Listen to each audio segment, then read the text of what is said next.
And Elon Musk started a company called Neuralink. Neuralink is in part a branch off of some of this technology, but it's not the technology, right? That's his company. He's doing this independently as to bypass certain restrictive companies that hold their technology very close. So he's going to come up with his own solution for everybody.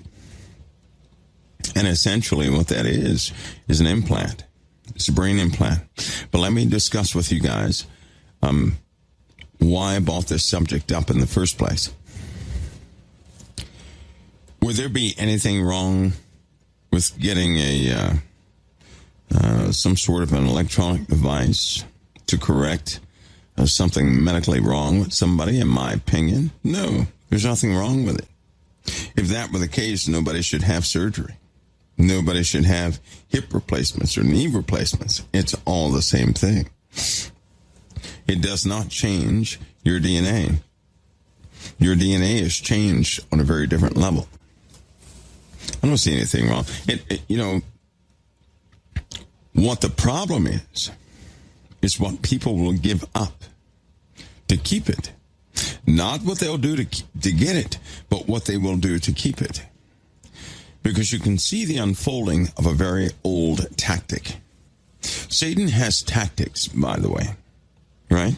He does not do anything new. He does the same thing over and over and over and over and over again. If he did not do the same things over and over again, we could never know of the devices of the enemy. But our Father gave us a promise. He gave us a promise. He said, I would not have you ignorant concerning the devices of the enemy. Right?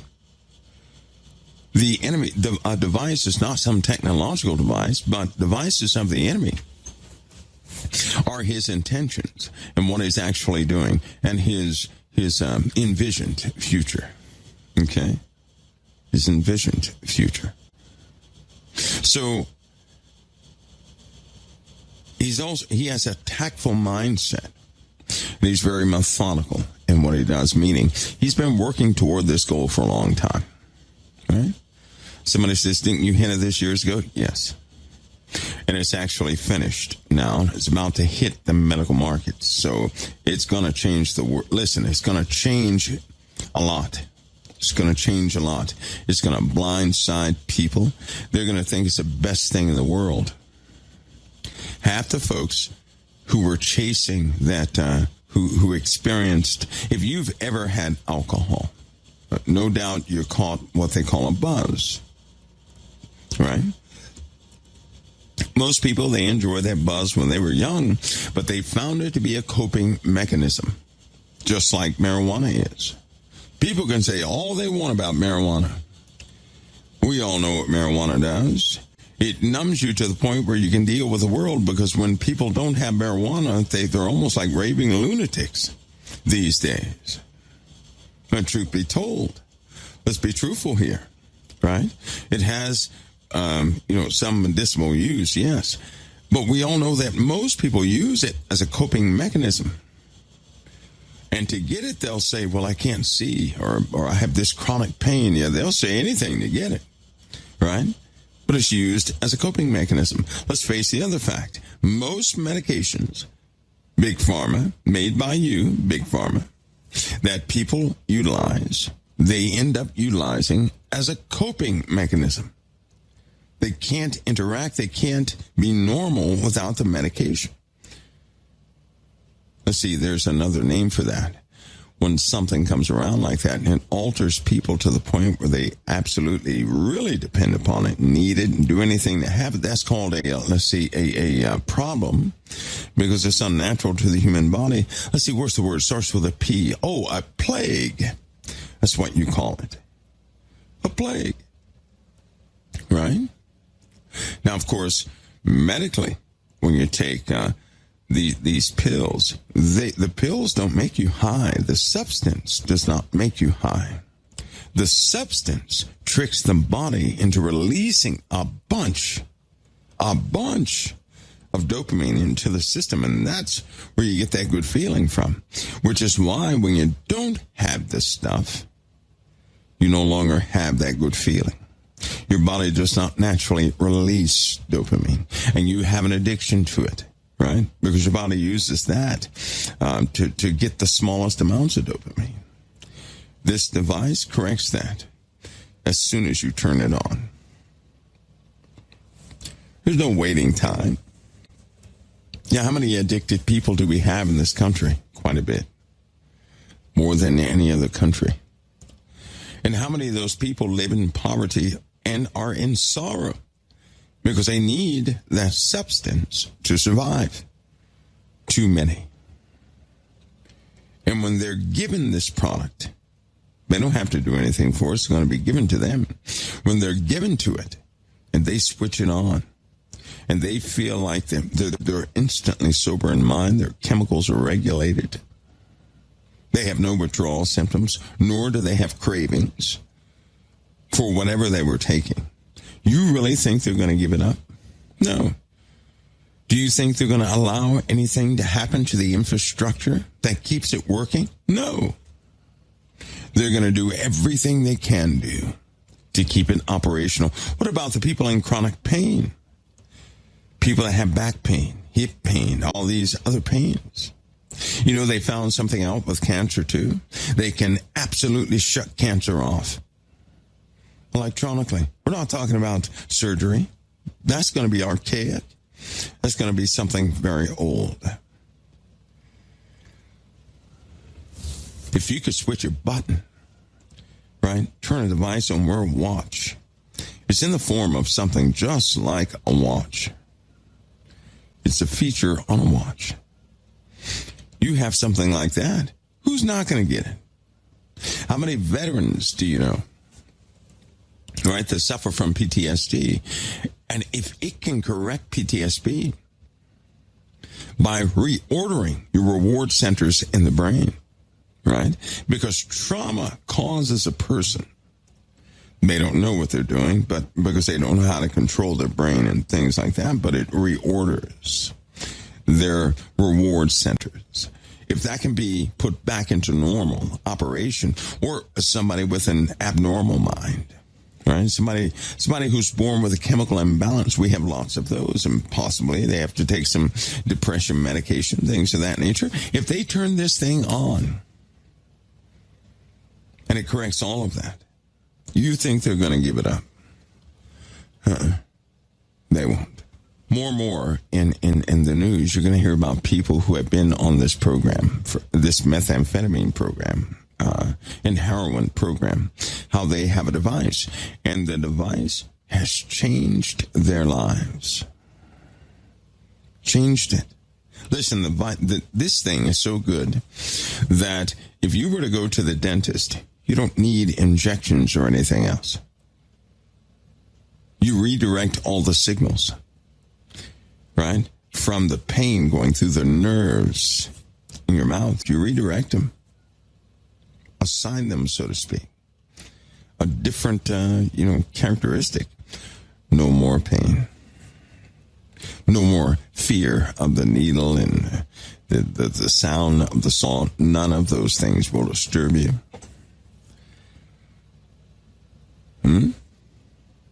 We're talking about a real breakthrough has happened, has been tested, has gone through trial after trial, and everything is okay. Do you not understand what this will do?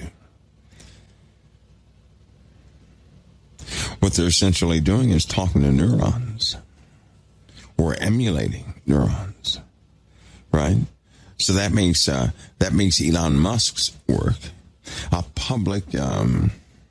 You could say it gives you public insight into how this thing works. Of course, Elon Musk is not developing the device. He's developing a device, but not the device. And what's so dangerous about this? the idea of this is not what it fixes, because most people are going to have this. Think about how many people who have had car accidents and cancer and surgeries and things like that. They have this chronic pain that really depreciates their quality of life, right? If that can be reversed, fixed, whatever the case is, who's not going to get this thing? Who won't get it? It's almost like everybody will have it, right? So let's imagine a world where people do have this thing. They have this thing and nobody's talking about pain. Everybody's chemical systems in the bodies are working okay. People go back to work. Economies just go through the roof, right? People are sober. The bars start shutting. Listen to me, bars begin to close down or turn into eating places because there's no need to have a good time with alcohol, but people will begin to enjoy themselves differently, like they were when they were young in their innocence.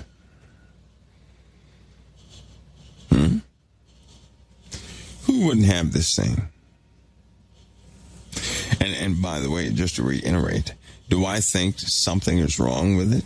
Absolutely not. I'm familiar with the basis of how this thing operates. Nothing wrong with it, but there's something very wrong with it. I'll say it again. There's absolutely nothing wrong with it. Right? But there's something absolutely wrong with it. It wouldn't be wrong to have it. It wouldn't be sinful to have it. It will actually help somebody, right? That'd be a good thing. The bad part is what people are going to be willing to do to hold on to it, to keep it. Your cell phone, for example. Most people, when they first get a cell phone, they take it for granted. Some of us are old, right? I had the big brick. I remember that. The big giant brick by Motorola. You guys remember that? Now, you couldn't take that thing for granted. It was too big. But as time went on, people got cell phones. And then I noticed a behavior with cell phones. A lot of people would just totally, they wouldn't take care of it. They would just throw caution to the wind and lose them until the billing cycles began to build up with people. And, they got more and more savvy.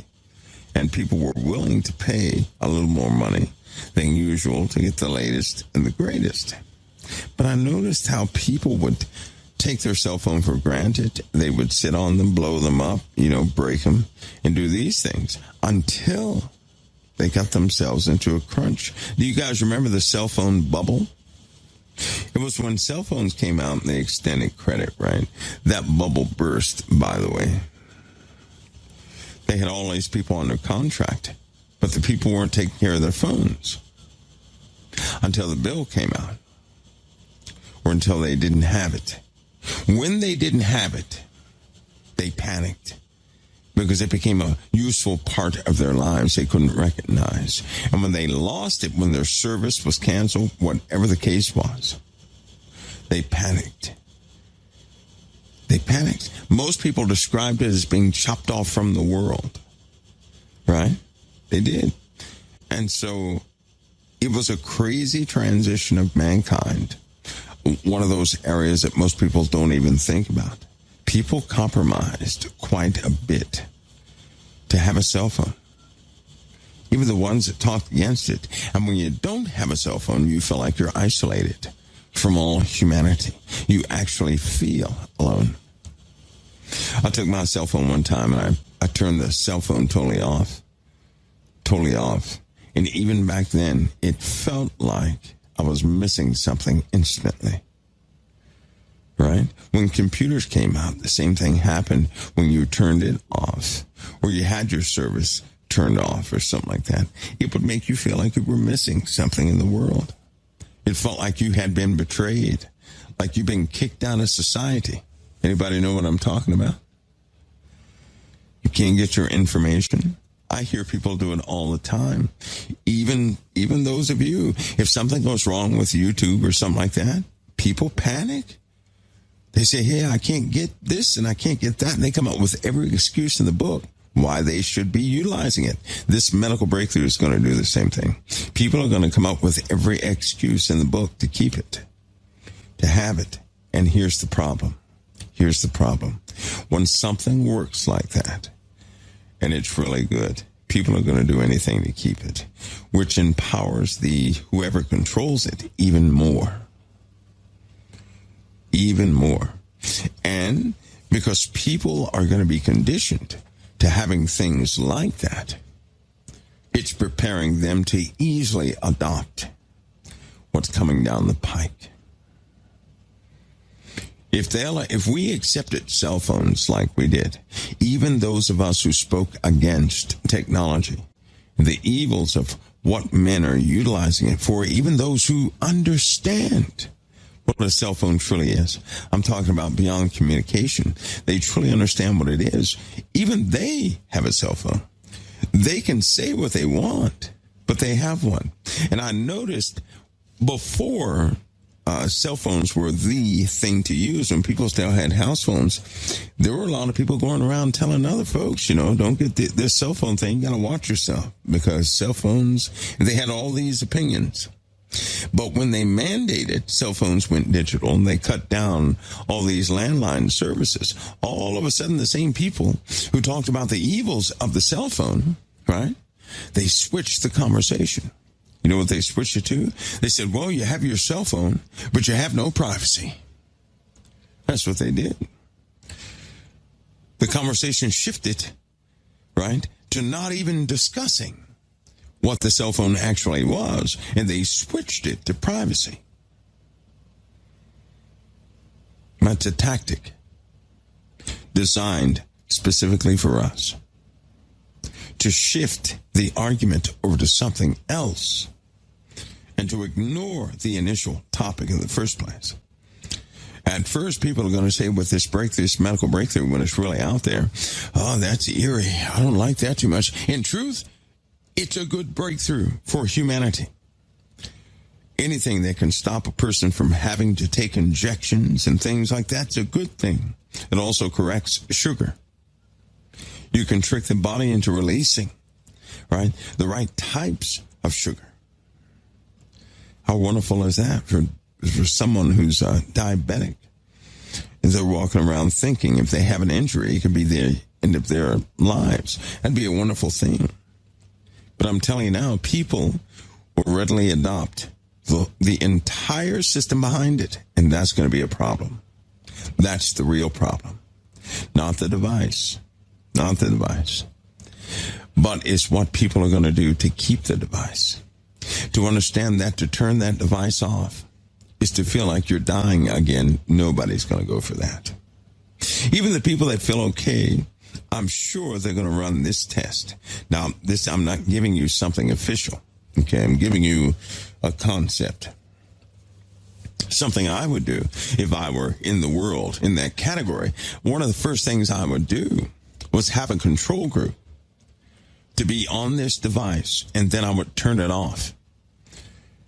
And I would get their, I would get their take on things. Nobody wants to go back to misery. And once you have felt okay to go back to a miserable health condition again, nobody will ever do that. Nobody's going to do that. Will they? Will they? Can you guys imagine this device? Would you go get the device yourself? In all honesty, I would say that many of you would. You go get that device. And you know what? I can't say I blame you. You get the device because you're in chronic pain. You have chronic issues. Right? I'm sure that many of you would go get the device. I'm a brickhead, so I probably would not do it. Do you know why? I'm keenly stubborn in several areas. One of the most stubborn areas I'm stubborn in, especially in these days, is waiting upon the Lord. Right? I'm being truthful with you. I'm just stubborn that way. Because if me personally, now I'm not telling you to do this. The Lord made you how he made you. I'm just sharing with you how I view things. If I were to get something that could alleviate all the pains of my body, right? My dependency upon the Lord would diminish in that area. I don't want anything that's going to substitute the answer to my prayer. I really don't. Somebody would instantly argue probably, well, how do you know that's not the answer to prayer? For me, it is not. It is not, because the Lord grows my faith through all things I go through. But for a lot of people, can you imagine how free they would be? And then if somebody came up and said, this is morally wrong to have, they would hate that person no matter what they were, wouldn't they? So let me say it again because you missed it. A person gets this device, they're free of pain, free of the torment and the anguish and aggravation of these painful things they go through in life. But then a year, 2 years later, somebody comes down the road and they start trying to tell everybody that this thing is morally corrupt. It's corrupting people morally, right? They start speaking against it like to have it is sin. How many of you would protect the device over that lunatic person who would sit there and say that a device is sin? And it's not even alive. How can they say it's sin? You'd come up with everything to persecute that person and shut them up and say, no, they're not going to take this away. No, I'm not going to take it away. How do I know that? Because it happens now. It happens in the markets. It's happening with quite a few things right now. Once we have something good that works for us, we tend to keep it, fight for it. We change the subject around it. We start fighting those who would dare interrupt it.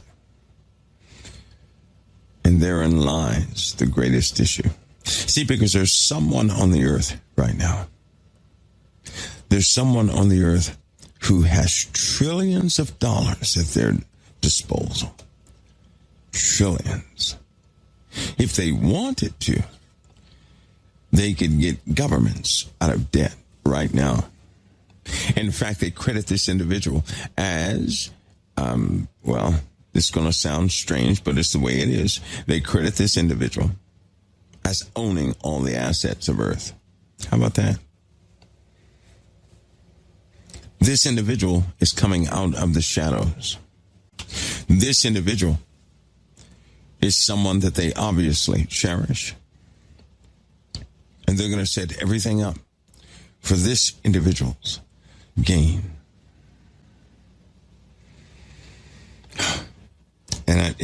And we've actually reached a day of introduction. They're talking about introduction. Some things have to take place, however, and it's going to involve the military. But some things have to take place because they're going to do everything they can do to fast pace their programs. You guys ought to really understand this. They're going to they're going to put at quick pace all the programs they have in line, right? This social order that we're in right now, there's a reason it's so chaotic. Nothing is a mistaken happening in this world. They have slowly designed something right before you, made you part of it, so that you would never fight against it. So let me open your eyes to this. You ready? Most people, politics, right? You pick between one leader or the other. You'll say one is bad, the other's good, one is good, the other's bad, whatever the case is. Did you ever consider that you were wrong? Listen to me. It boggles my mind, right? Let me give you guys an example of politics without politics so you can really understand what I'm saying, all right? Because you have to forgive me. Listen, I stand for the kingdom of the living God. I really do, right? I don't do a good job at it all the time, but I really stand for the kingdom of God, not for the kingdoms of men. So let me give you an example of the kingdoms of men. Suppose somebody invented a game one day, right? And they got two of the smartest people on earth to play this game. So they're two men, they sit down, they play this game. The whole world is watching. One of them wins. And everybody's like, wow, he won, right? So that game is over and they go get other smart people. But then they involve the public and they want the public to pick their smartest person they can ever think of to play this game against somebody else other people are picking. Right? So they come down to two candidates to play this game. And you got the whole world fighting over who's the best. The whole world's going to fight over who's the best. Who is best qualified to play this game? Now, while the whole world argues, right, that will be likened to our situation in just about every country, right? We do the same thing. But anyway, they're arguing about this. Nobody ever stops to listen to reason, simple reasoning. Anyway, it continues, and people are fighting, killing each other over the best person. So they finally pick one. And you hear silence, and they're saying, okay, let's see what happens. As soon as they perceive their guy is losing, right? Oh, that's when everything changes. Everything changes. So they start saying, well, you know, this person wasn't qualified in the first place, but the other side says, well, yeah, he's qualified, but you guys were just cheating, right? And so eventually, both sides are saying the same thing about each other. And the whole world's involved with it. Then a war breaks out. Because the people are so divided over these two individuals that are playing the game. Because they want their guy to play this game the right way. Right? But then you have this group of people that rise out of nowhere. They're saying, what are you guys doing? They're arguing, they're fussing, they're fighting over who's going to be picked to play this game and represent them. Then all of a sudden everybody starts listening to reason. They say, wait a minute, you're fighting over who the best guy is to navigate this game, but you never stopped once to even consider, why are they playing the game? The two men are not the evil ones to point at. The game is. The game itself should have never been invented. Isn't that funny? How sometimes we lose focus just like that. We forget that all too often the game causes such competition, the way it's designed, that regardless of who plays the game, there's going to be a breakout amongst those who support the players, regardless of who plays it. That even if your guy plays it well enough, there's still going to be an argument over the game. And that the true component of divisiveness in this case would be the game. And if you take the game away, you just took the cause of division away. We forget that sometimes. It's kind of like government. To run the government is to be the boss of all these different factions, right? To say all these different things, to engage in specific ways, to pass policy, this, that, and the other. But the game is flawed. The game is very flawed. And because it's flawed, you're going to have these issues till they phase it out. My point is, we're so trained to fixate on people as the issue, we're forgetting the underlying origins of the whole thing. Just like the Father taught us. What did he teach us? We don't wrestle against flesh and blood. Isn't that a principle of our Father? Is that not the truth? And if we believe in the Lord's word, why do we continue to blame people when we know what the true cause is? No wonder nothing is being fixed. Because we refuse to align ourselves with the truth of the Word of God. And we always try to change it to suit our paradigm. Thus, the problems continue. There's no way in the world saints can get together and pray and God not move on those saints' behalf. It's not going to happen. We keep praying for our will to be done. And in so doing, because we're compromised by emotions, by unfairness, and a host and a myriad of other things, we forget the origin of the divisiveness in the first place. That is just an example. On a very big scale, we've forgotten so many things. They already know there's no way we're going to pray for true peace because we keep praying for our own will to be accomplished, whatever that is. I hear people every day, one half will pray for one guy and the other half will pray for the other. I hear it every single election. Half the people hate the guy, the other half loves him. The Lord said, never be this way. Never do that. He already told us what we should focus on. But here's what's really happening. While Satan sits back and he has initialized his plan against all believers, he has given us a bone to chew on in the meanwhile to occupy us so that he can continue to build and erect his kingdom. And a day comes when the old kingdoms are no longer accepted.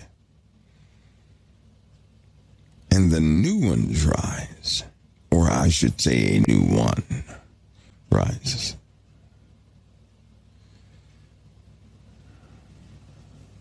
And then we're in real trouble. See how Satan works? He's sneaky.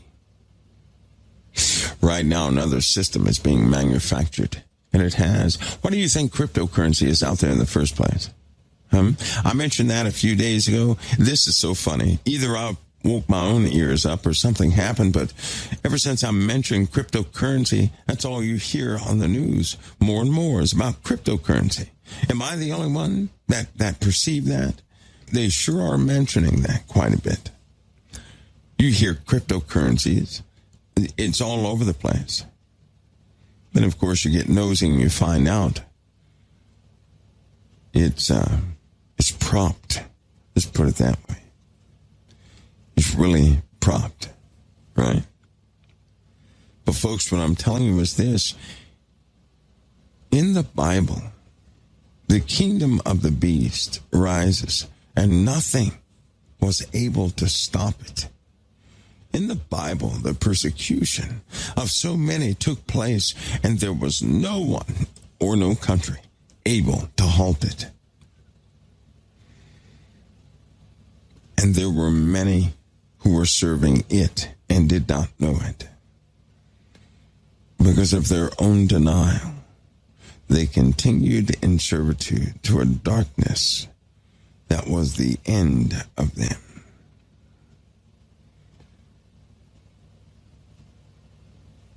They're pulling out the stops. And with these small examples tonight, what will you do? Because these medical breakthroughs are coming. They're coming. What's going to be I'm not talking about your loved ones. I'm talking about you. Your position.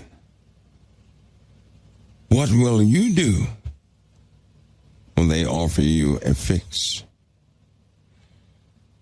You know it's going to come with conditions. Now, many of you who are not sick enough, of course, you can easily say no. But you keep living, and you might entertain some physical issues. I believe this, though, ladies and gentlemen. Here's what I believe, and I will not move from it, because the Lord has made me an example of this very thing. If we follow the Lord, If we truly follow him, not follow ourselves, not make up all these paths for ourselves, but if we follow him in his word, if we truly desire him to be king over our lives, then we stop trying to be the boss of our lives. And he heals us that we may see and walk in a specific direction. In the Bible, it says that the steps of a righteous man are ordered of the Lord. But if we order our own steps, we're going to have to deal with our own results. The own results. The Lord will heal. He already said he would. The problem is, we're so used, we have been trained to follow our own planning. We have been trained to bolster our own plans, to brag about our own plans, to demonstrate to everybody that we won. We're so used to this win-lose mentality.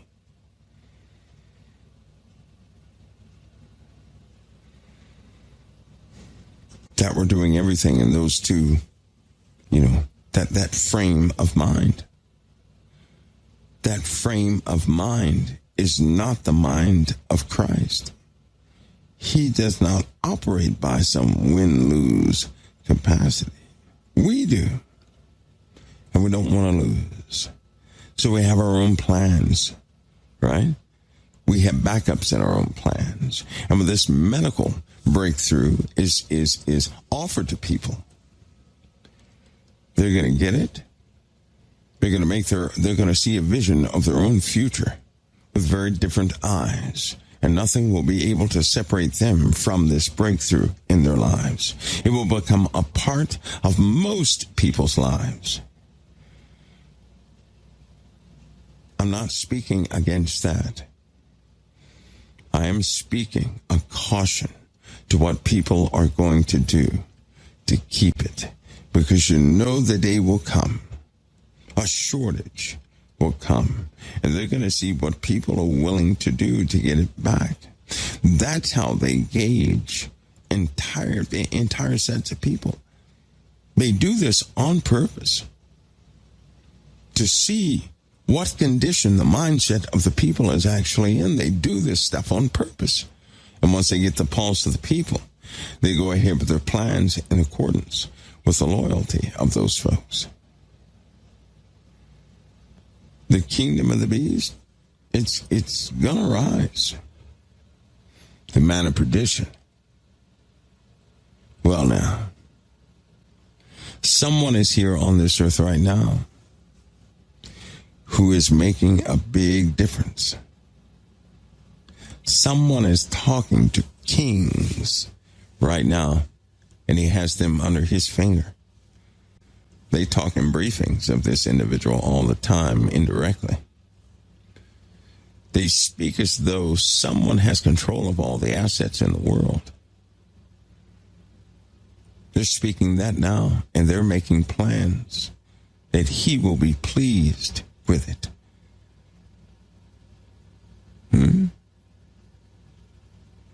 Right at this moment. No wonder you hear all this talk about the Antichrist, and people are trying to desperately find out who this hidden individual is. But when you hear officials start using terms like, he's not going to be pleased with this, or he's not going to be pleased with that, and we've got to make the social environment right for his reception, all these different terms, and they give no name, but they just simply say he's in control of all things. That's a problem. Something is going on. And listen, if you're spiritually blinded, I'm telling you, you're going to miss it. You're going to be under the thumb of something you don't want to be under. And it all begins by these small things. The Lord said the day would come when men would no longer endure sound doctrine, but would heap to themselves teachers because they have itchy ears. That's exactly what we do today.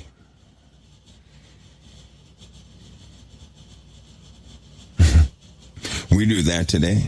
That was only possible through YouTube. Anyway, that prophecy is fulfilled by way of YouTube. And we have things rising and changing all around us, and people are blind to it. I know I tried desperately to speak about those things that are relevant. I'm not going to talk about something that's 1,000 years down the road, but you wouldn't believe how many things are right here, right now. People, they really don't, they cannot discern what's happening because they would have said something about it. I'm sure there are some people, but I'm also sure that if somebody utters something of that truth, it's almost like people do not want to hear what they're talking about. But I'll say it again. They're paying homage to somebody who apparently controls every asset in the world. Doesn't matter what country it is. It does not matter what country it is. And it's unfolding. And it's unfolding fast. I mean, very fast. And we all know what happens when things are revealed. We know what happens. We already know what happens. People are closer to a set of events than they could possibly conceive. They don't know how close they are to it. I just don't know. But I'm telling you now, these leaders, they're talking, discussing. Have you guys noticed that leaders have altered their behaviors? It's almost like they're checking with someone before they start doing stuff. Before they start, making the rounds. I've even noticed that the Pope has slowed his public plans big time. See, during the pandemic, everybody was talking. All of a sudden, it's almost like people are working. They're actually working unified. They don't speak unified. And it is the part of the responsibility of news media, right? They have to present these stories to very real people in news media where they believe them wholeheartedly. They even pick people in the news based on what they have a passion for. So this is a very old tactic because they know that the natural person can discern the truth or lie of another individual. What they do is they get people who are passionate about certain causes. Well, if a person is passionate, right, about, cows, then everything they talk about is going to be biased towards cows. And this is how they pick people for the news media. Because when an anchor or something like that, when they pick up one of these stories and they're passionate about it, and they're fed information to support whatever they're building up, they're going to actually believe it. And if they believe it and tell you that same story, you're going to believe what they said. And when you believe what they said, you can have a discussion with others who heard them, and you believe the scenario is real, and you believe that authentically, when in truth, it was conspired in a very strange way. So you get an innocent person to believe in something false. And that innocent person will present it by way of truth. I'm telling you right now, that's a tactic of Satan himself. That is a spiritual tactic that is designed to go right around discernment. Because you could point out something that's just totally false. If somebody pointed to a giraffe, and I use this example a lot, if you go to a baby who has not seen an animal, and you point to a giraffe and you say, donkey, they're going to look at you like you're crazy. If you point to a fish and say bird, they're going to say no. Because why? Because they have built in, they know the difference. Right? They know the difference. just like every human soul knows the difference between right and wrong. But these concepts are being changed quickly. My point tonight, folks, is that you be ready, is that I'm just forewarning you of some of the subject matter we're going to get into. I pray it's not an offense to anybody, but it will be very direct and to the point. It'll be for the Lord's business. It will not be against any one person, but used as a corrective measure for us.